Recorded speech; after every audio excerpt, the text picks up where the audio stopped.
عزیز طلبہ السلام علیکم۔ ہم پڑھ رہے ہیں سبق لاہور کا جغرافیہ۔ آج اس کا آخری حصہ ہم پڑھیں گے۔ قابل دید مقامات۔ قابل دید مقامات یعنی دیکھنے کے قابل جو جگہیں اور مکانات ہیں اور جو مقام ہیں، ان کے بارے میں انہوں نے بات کرتے ہوئے مزاحی انداز میں کہا ہے کہ لاہور میں اب دیکھنے کے قابل مقامات مشکل سے ہی ملتے ہیں۔ اس کی وجہ انہوں نے یہ بتائی کہ لاہور میں مکانات کی دیواریں دوہری ہوتی ہے، یعنی ڈبل ہوتی ہے۔ ایک دیوار تو وہی اینٹ اور گارے سے جو بنائی جاتی ہے، لیکن اس کے اوپر ایک اور دیوار اشتہارات کی بنائی جاتی ہے۔ اس سے مصنف نے یہ بات مراد لی ہے کہ جو دیواروں پر بے تحاشا اشتہارات لیپ دیے جاتے ہیں تو گویا کہ ایسے لگتا ہے کہ جیسے یہ دیوار ایک اور دیوار ہو، دیوار کے پیچھے ایک اصل دیوار ہے اور ایک اس کے اوپر لگے ہوئے اشتہاروں کی دیوار بن جاتی ہے۔ ہر وہ چیز جو ساکن ہے، جو کھڑی ہوئی ہے، وہ کھمبا ہے، وہ دیوار ہے، وہ درخت ہے، اس پر کوئی نہ کوئی اشتہار لگا دیا جاتا ہے۔ اور مصنف یہ لکھتے ہیں کہ ان اشتہارات کے موضوع جو ہیں وہ بڑے دلچسپ اور بہت ہی عجیب و غریب قسم کے ہوتے ہیں۔ ہر ایک چیز کا اشتہار دیواروں پر لگا ہوا نظر آتا ہے۔ انسان گویا اگر اپنے گھر کے دروازے پہ نکلے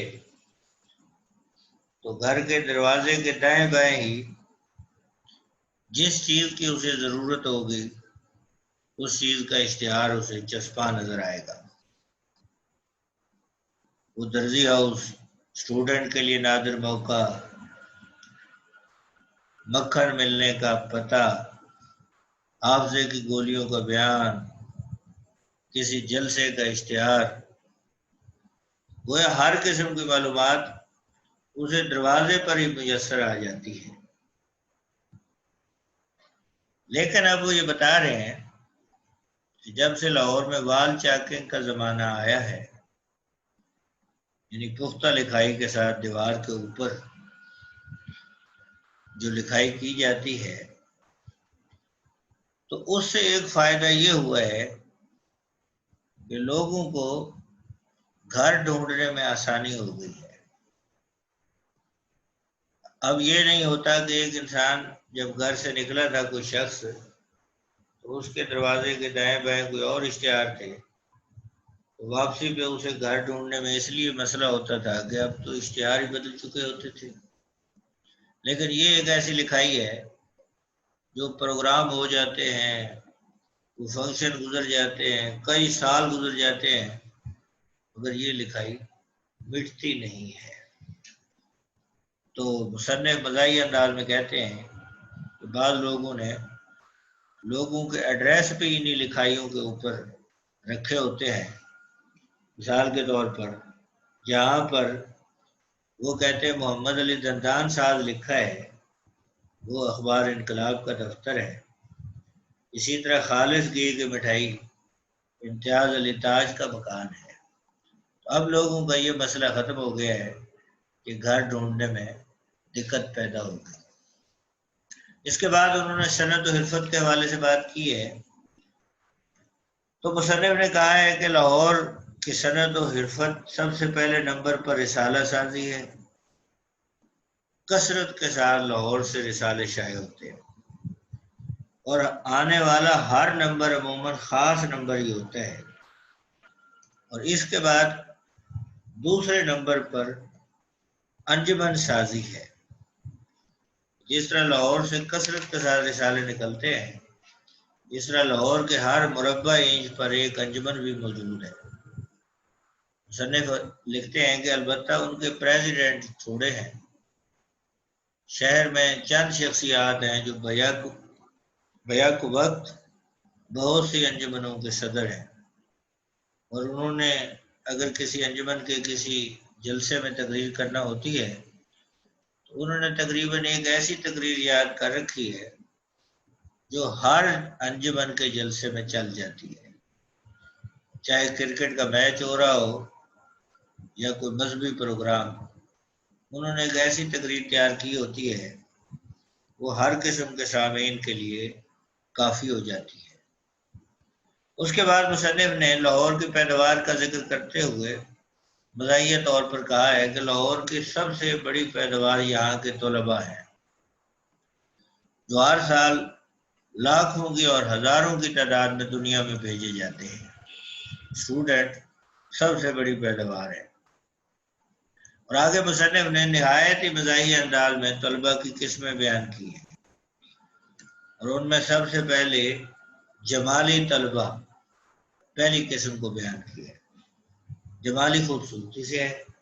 یہ وہ طلباء ہیں جن کا تعلق پڑھنے سے کم ہوتا ہے اور اپنے آپ کو بنانے سنوارنے سے زیادہ ہوتا ہے۔ ان کا زیادہ وقت کلاس روم کی بجائے دھوبی اور نائی کے پاس اور ریسٹورنٹ میں گزرتا ہے۔ اور ان کے علاوہ دوسری قسم جلالی طلباء کی ہے۔ یہ بڑے غصے والے طلباء ہوتے ہیں۔